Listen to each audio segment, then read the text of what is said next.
My advice to all the Rastafarians, you need to follow the footsteps of His Imperial Majesty, because he's a Christian and he's a good person that all should look upon as a leader.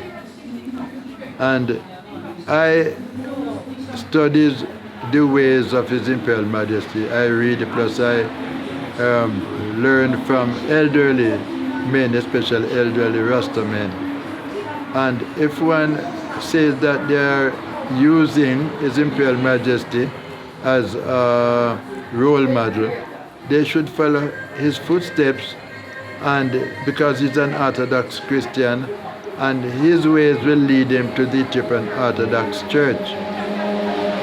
Because it doesn't profit anyone to just catch words that is being used out there and have no, what you call, proof of what they heard or what they are saying.